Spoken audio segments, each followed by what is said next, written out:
Assalamualaikum warahmatullahi wabarakatuh. Saya sedang bersama dengan senior saya, kakak kelas saya di Mesir, Al-Mukarram, Ustadz Dr. Damanhur Abbas.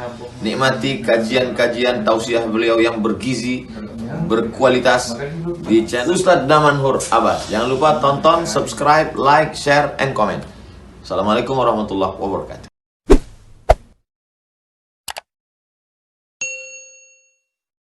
Assalamualaikum warahmatullahi wabarakatuh. Alhamdulillahilladzi hadana li hadza wa ma kunna linahtadiya laula an hadana Allah. Asyhadu an la ilaha illallah lahu da'watul haqq harisun 'alaiha wa awjaba tabshiri biha wa takum minkum ummatun yad'una ila al-khair wa ya'muruna bil ma'ruf wa yanhauna 'anil munkar wa ulaika humul muflihun. Wa asyhadu anna Muhammadan 'abduhu wa rasuluhu ballagha risalah wa adda al-amanah wa nasara al-ummah wa kashafa al-ummah atana al-yaqin layluha kanahariha la yazighu anha illa halik. Allahumma salli ala sayyidina Muhammadin nabiyil ummi الحبيب المحبوب العلي القدر العظيم الجاه وعلى أزواجه أمهات المؤمنين وذرياته وآل بيته وأصحابه أجمعين. رب اشرح لي صدري ويسر لي أمري واحلل عقدة من لساني يفقهوا قولي. أما بعد. Para asatidz yang saya muliakan, ayah bunda yang saya cintai, dan bapak ibu jemaah salat subuh yang dirahmati Allah, marilah senantiasa kita memanjatkan puji dan syukur kita kepada Allah yang telah memberikan nikmat iman kepada kita sehingga kita dapat melangkahkan kaki kita untuk melaksanakan salat subuh berjamaah, di mana salat subuh ini merupakan salat yang disaksikan oleh dua malaikat, yaitu malaikat malam dan malaikat siang. Keduanya malaikat tersebut berhimpun di tempat yang penuh dengan keberkahan, menyaksikan aktivitas yang kita lakukan, sehingga sampai kita dengan bubaran dari tempat ini, maka mereka yang tidak bertugas lagi akan beranjak ke tempatnya. Ini merupakan salah satu keistimewaan pada saat Allah masih memberikan nikmat iman tersebut kepada kita, sehingga kita dapat mengalahkan kantuk kita, sehingga kita dapat mengalahkan malas, rasa dingin, meninggalkan tempat tidur, dan kita memilih untuk memuji Allah.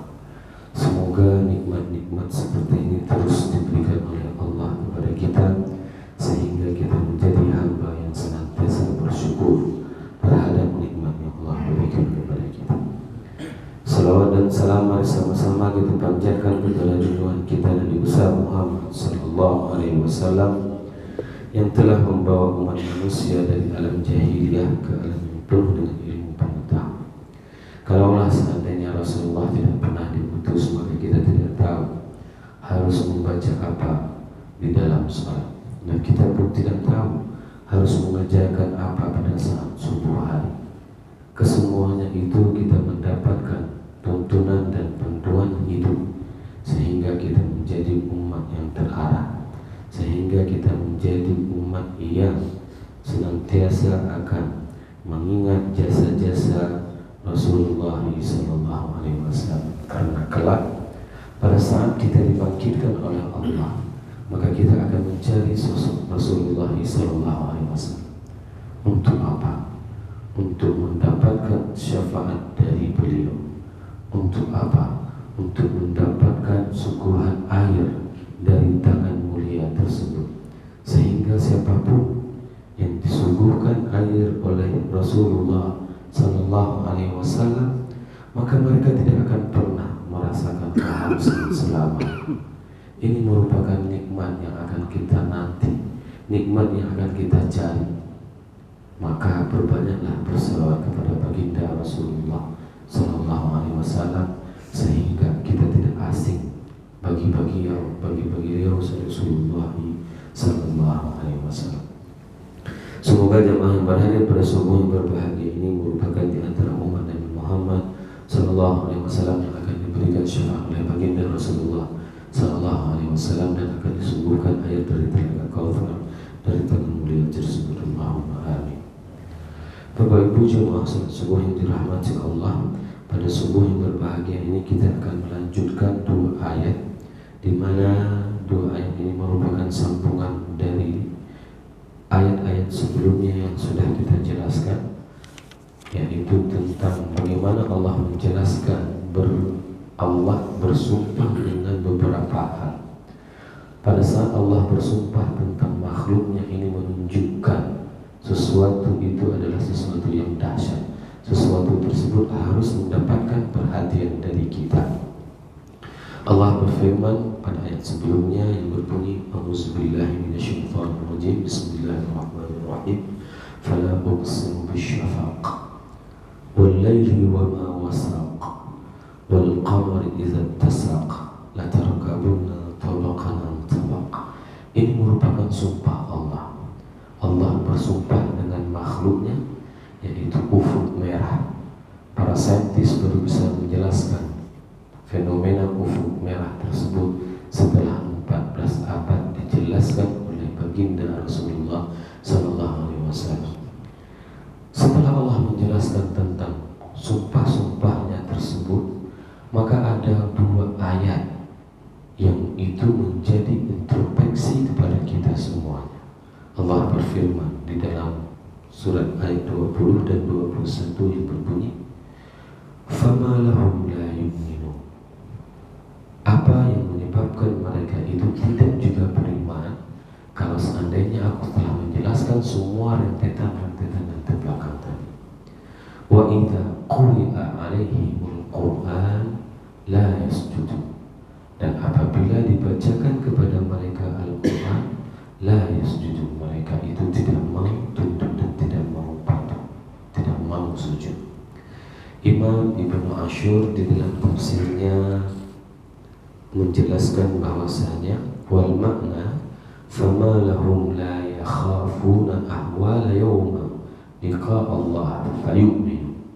Apa yang membuat mereka itu tidak takut ahwal tentang yawma liqa'illah, hari pertemuan mereka dengan Allah, fayu'minu, sehingga mereka itu beriman.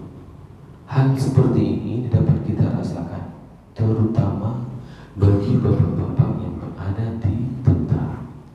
Kalau sudah dipanggil oleh pimpinannya, maka ini ada sesuatu yang memang kalau tidak salah pasti ada sesuatu yang tidak beres, sehingga ada rasa takut yang terdapat di dalam diri kita.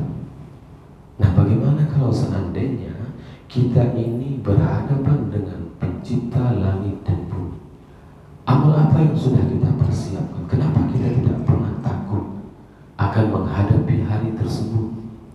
Jadikanlah rasa takut tersebut sebagai upaya kita untuk terus berbuat baik kepada Allah. Kenapa kita harus bangun subuh? Bukan hanya dikarenakan ini merupakan perintah dari atasan, akan tetapi yang lebih terpenting adalah bagaimana menghadirkan rasa agar pada saat nanti di hari akhirat kita akan ketemu dengan Allah, sehingga kita dapat mengatakan, ya Allah, dulu aku dengan susah payah bangun subuh, bukan dikarenakan jadwal ceramah, bukan dikarenakan jadwal imam, bukan dikarenakan jadwal sebagai takmir, akan tetapi aku bangun tersebut dikarenakan aku takut akan pertemuan hari ini, ya Rabb. Rasa seperti inilah yang harus senantiasa kita hadirkan pada diri kita, sehingga kita tidak akan pernah bisa dan sanggup untuk melakukan kemaksiatan kepada Allah. Kalaulah seandainya semua orang terbayang pada dirinya bahwasanya dia akan bertemu dengan Allah, akan diminta pertanggungjawaban oleh Allah, maka dia tidak akan pernah melakukan kemaksiatan, maka dia tidak akan pernah melakukan kriminalitas apapun, sekecil apapun. yajuzu an yakuna marfu'an ala qawlihi ta'ala, dan boleh juga firman tersebut disandarkan kepada firman Allah yang berbunyi, ya ayyuhal insan, wahai manusia, innaka kadihun ila rabbika kadhan famulaq. Boleh juga ayat tersebut disandarkan kepada ayat ini, yaitu wahai manusia, innaka kadihun ila rabbika kadhan famulaq. Engkau telah bersusah payah melakukan segala aktivitasmu di dunia, maka engkau akan ketemu sama Tuhan. Bayangkan pada saat ada orang ditugaskan pertama sekali jauh dari orang tuanya, jauh dari keluarga, dan ini merupakan semuanya adalah ujian, dan ini merupakan adalah semuanya pengorbanan. Kadihun ila rabbika qadhan. Semua ini adalah perjuangan, dan kita akan melakukannya ini. Pengorbanan kita ini adalah untuk ketemu dengan Allah, sehingga tidak ada yang sia-sia satupun dari aktivitas yang kita lakukan. Semuanya kita peruntukkan hanya untuk sebagai investasi kita untuk bertemu dengan Allah. Li'anna al-maqsuda min al-inkar wa ta'jil, dikarenakan maksud dari ayat ini menunjukkan adanya ketidakpercayaan dan adanya sebuah ungkapan rasa ta'ajub. Khassul musyrikina minal ladzina syammalahum lafzul insan, dikarenakan lafzul insan tersebut mencakupi orang-orang musyrik dan orang-orang yang tidak mau mengimani terhadap apa yang diperintahkan oleh Allah.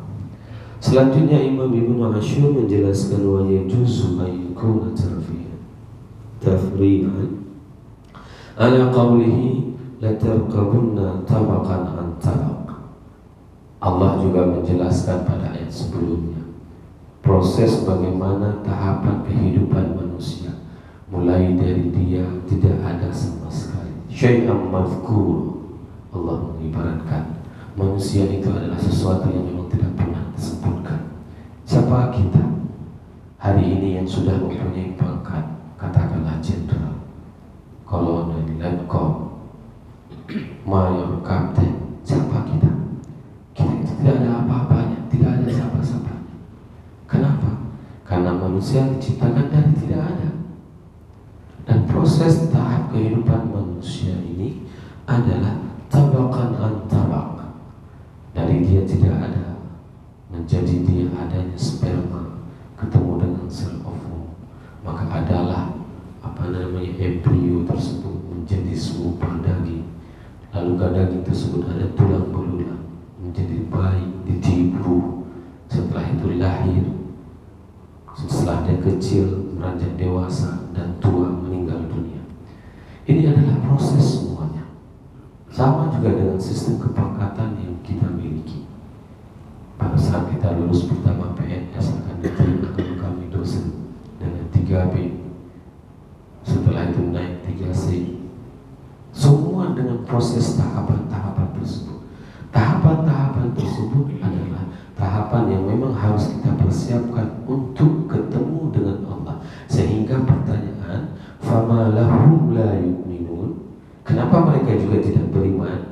Ini tidak akan pernah kita mendengarkan nanti di hari akhirat. Karena ini adalah bocoran di antara pertanyaan yang nanti pada saat kita dihisab oleh Allah, jangan sampai pertanyaan ini ditanyakan kepada kita. Fama anta la tu'minun, kenapa engkau tidak mau beriman? Padahal dulu kuciptakan engkau dengan proses tabakan an tabak. Padahal dulu aku ciptakan kalian itu dengan proses dan tahap bertahap. Bapak Ibu jemaah yang dirahmati Allah. Selanjutnya Imam Ibnu Ashur menjelaskan, wa yu'minuna muta'allaqun mahzufun yadullu ala siyaq ay bil ba'thi wal jazaa. Kata-kata yu'minun itu ada yang dibuang dari makna tersebut, yaitu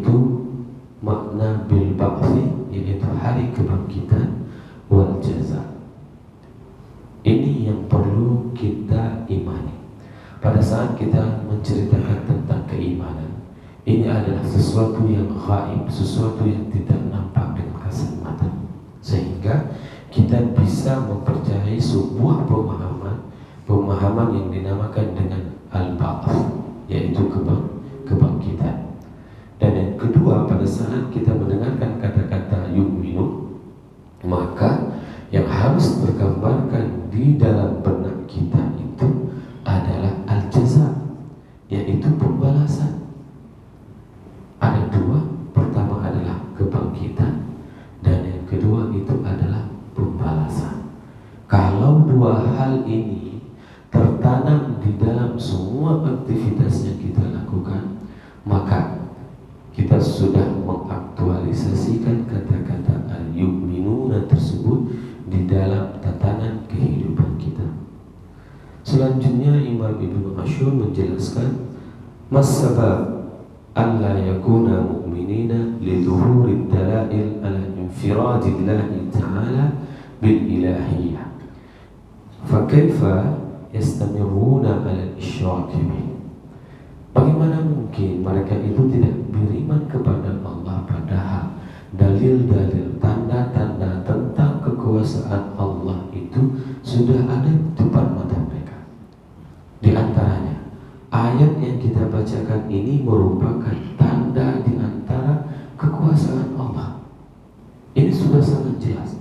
Sama seperti jelasnya kehadiran baginda Rasulullah SAW di depan Abu Lahab, di depan Abu Jahal, di depan para orang-orang pembangkang Rasul, utusan Allah hadir di hadapan mereka, namun mereka tidak beriman. Tak ubahnya kalau seandainya ada orang yang juga tidak mau beriman hari ini, maka mereka tak ubahnya adalah orang-orang jahiliyah yang dulu, hanya saja versinya beda tahun. Kalau dulu tahun lama, kalau ini tahun baru. Inilah yang membedakan. Pada saat seseorang itu tidak mau beriman kepada Allah, ya hanya warnanya saja yang berbeda, tahunnya saja yang berbeda.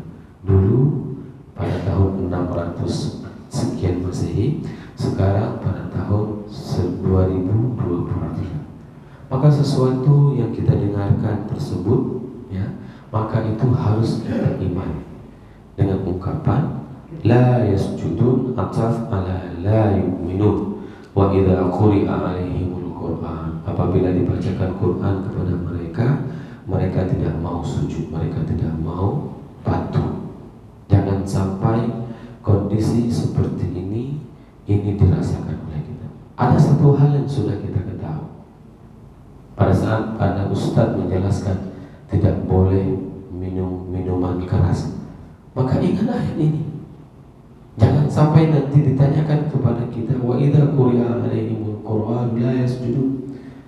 Telah dibacakan Al-Quran kepada mereka bahwasanya tidak boleh mabuk-mabukan, tapi mereka tidak mau mempercayai, tidak mau mentaatinya. Sehingga apa? Walaupun mereka sudah tahu, mereka tetap mabuk-mabukan. Walaupun mereka sudah tahu, tapi mereka tetap mau berzina. Ini adalah nikmat yang Allah berikan kepada kita, Bapak Ibu jemaah dirahmati Allah. Himpun kita di subuh yang berbahagia ini. Agar apa? Agar kita mau hijrah dari segala kemaksiatan yang pernah dilakukan, namun Allah tidak pernah membuka aib tersebut kepada kita. Bayangkan betapa banyak dosa yang pernah dilakukan oleh manusia. Kalau seandainya Bapak Ibu tahu aib saya, mungkin saya tidak akan pernah bisa berbicara seperti itu. Begitu juga dengan Bapak Ibu. Kalau seandainya saya bisa melihat aibnya, yang dulu pernah berzina, yang dulu pernah mabuk dalam bentuk yang lain, ya, maka saya tidak akan pernah berani menatap wajah Bapak Ibu. Tapi Allah tutup semua aib tersebut. Allah merindukan kita, merindukan tobat kita dengan segala kemaksiatan yang pernah dilakukan oleh manusia, sehingga kita akan mengaktualisasikan kata-kata, kita akan sujud, kita akan patuh, dan kita akan taat apapun yang sudah kita dengar dari perintah Allah. Imam Ibnu Ashur menjelaskan bahwasanya ada beberapa sosok yang disebutkan di dalam ayat ini. Di antaranya adalah Abdullah bin Salul ini merupakan salah satu tokoh munafik. Dia sanggup salat subuh di belakang Rasulullah SAW. Nah, pada saat itu dia mengatakan kepada Rasulullah, la taghshana bihi fi majalis.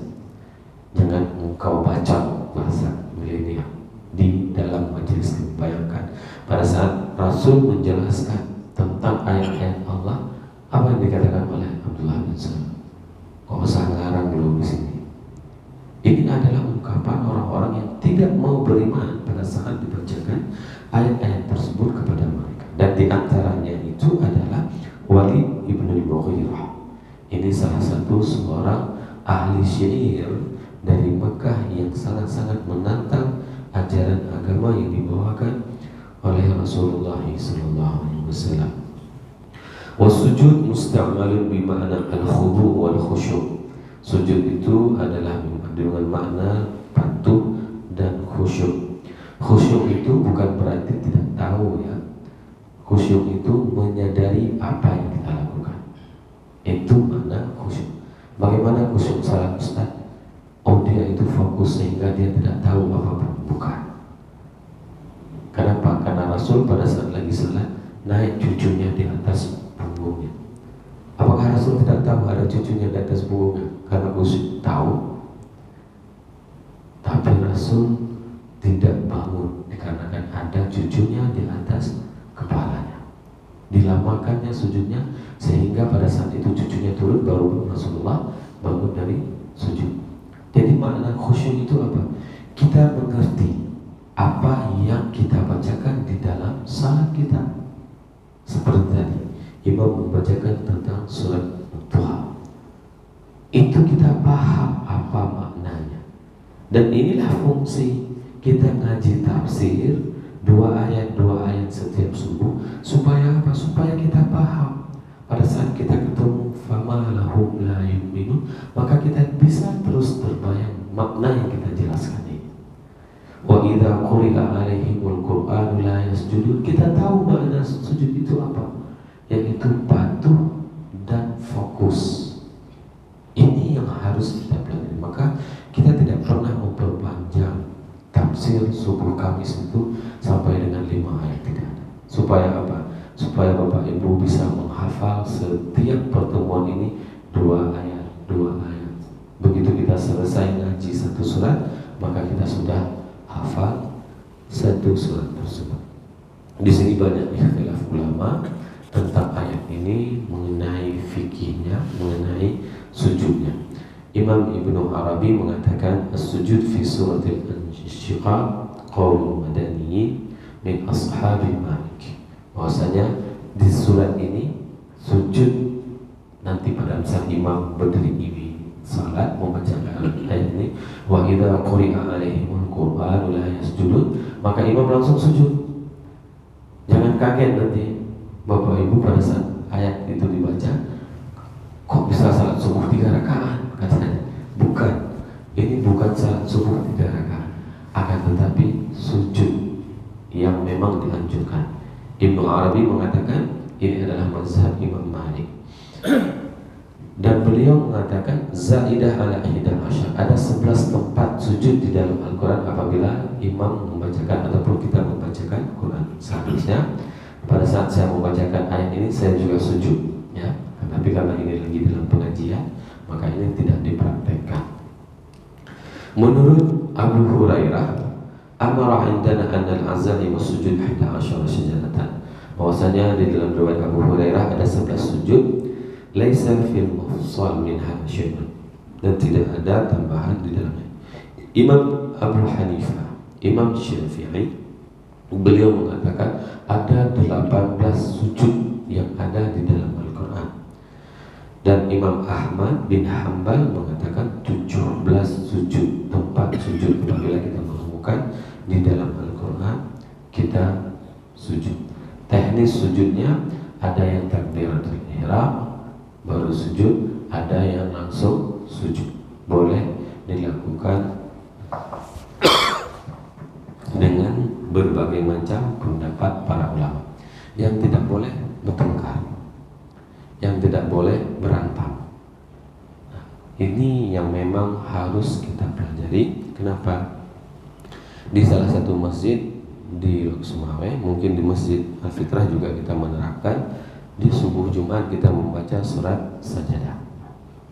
Kami di Mesir itu setiap subuh Jumat itu hampir rata-rata masjid di Mesir itu setiap subuh Jumat rakaat pertama dibaca Al-Insan Sajadah, rakaat kedua dibaca Al-Insan.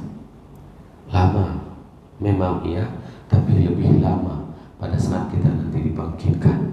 Ingat itu. Saat dibangkitkan kita disuruh antri itu lama sekali, Pak. Maka lamanya kita berdiri pada saat salat subuh itu kita konversikan, kita jadikan sebagai investasi kita untuk dimudahkan pada saat kita dihisab oleh Allah nanti di hari akhir. Kalau kita hitung-hitung bacaannya dengan bacaan yang cepat, subuh itu 20 menit. Subuh itu waktunya 20 menit. Kalau kita apal berapa menit? Kalau kita upacara berapa menit? Kenapa kita sanggup? Pada saat kita dengan manusia begitu mudah kita bisa melakukan apapun. Begitu dengan Allah, kerasa berat. Dikarenakan apa? Dikarenakan rasa cinta tersebut kita tidak tanam kepada Allah dan kepada Rasul. Semoga doa ayat ini bermanfaat kepada diri saya dan kepada jemaah semuanya, sehingga kita bisa meningkatkan keimanan kita dan kecintaan kita kepada Allah dan kepada Rasul.